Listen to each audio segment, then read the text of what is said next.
Here we are at the baseline, and if you recall, we need to be able to hit ground strokes from the baseline with a hitting motion in order to get ourselves up into the net. The height of the ball is of paramount importance on this shot because if I end up hitting a ball too high, my opponent's going to be able to attack me much easier than if I were able to push that ball or hit that ball across the net at a flatter angle or lower to the net. And there's two things that happen or I need to be able to control in order to control the height that I hit the ball. The first is the paddle angle. So the paddle angle, when I go ahead and hit my ground stroke, if the paddle angle is up or open, the ball is going to travel up. And if the paddle angle is closed or down, even if I'm swinging through the ball is going to travel down. Paddle angle is not the only determination of how high the shot's going to go. The other determination is my swing path. If I take the swing path from low to high, the ball is going to go up and maybe go out of bounds. And if I swing down, the ball is going to travel down. The idea is to make contact in front of your body with a flat paddle and a level swing path in order to drive the ball accurately and not open yourself up for attacks from your opponents. Scoring in pickleball is fun, and in order to score, you must be on the service side of the net. Being able to place your serve or hit it where you want to hit it is of paramount importance.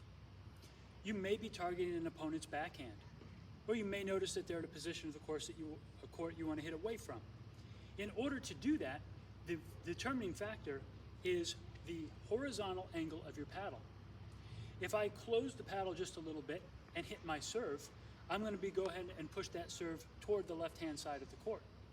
However, on a serve, if I have my paddle angle a little bit more open, I'm going to go ahead and push it toward the right side of the service box.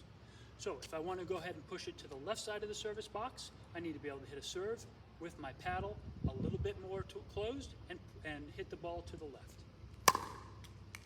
And if I want to go ahead and push the serve out to the right, I can go ahead and open my paddle just a little bit, and then when I make contact, the paddle angle is going to make the serve go to the right. In that way, you now have control over where you placed your serve and give yourself an advantage when serving.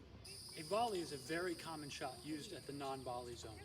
And a volley is where you take the ball out of the air, and where you take the ball out of the air relative to your body is very important. The impact point needs to be out in front of your body, and this gives you several benefits as a player. One benefit is control, and the second is the sooner you can get to the ball and make contact, you've shortened the distance that the ball has traveled to you, thus you've taken away time that your opponent has to react. The longer that the ball takes to contact your paddle, so if it comes inside of your body or behind your body, you've lengthened that time and lost the advantage, and you've lost the ability to control the shot. The impact point of the volley needs to take place in front of you, and that way you can shorten time and distance and increase your control.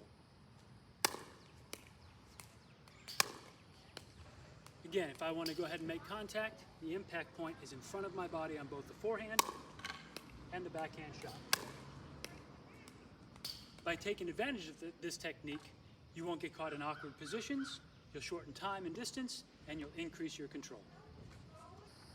When volleying at the net, it's very important to control the height of the ball. If you get the ball too high, your opponent will be able to attack you. And if you get the ball too low, it's going to go into the net and the point will be over. There's two determining factors that determine the height of the ball. The first is the paddle angle. Your paddle angle should be flat when contacting the ball.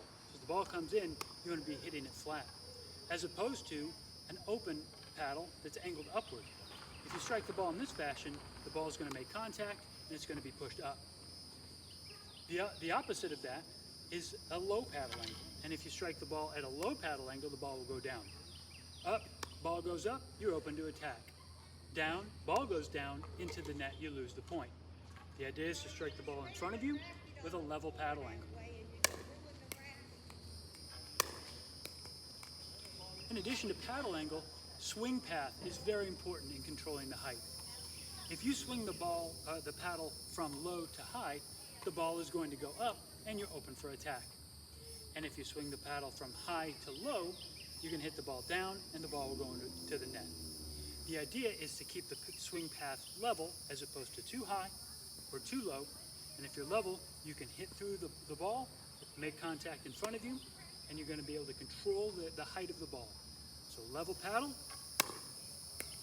control the height.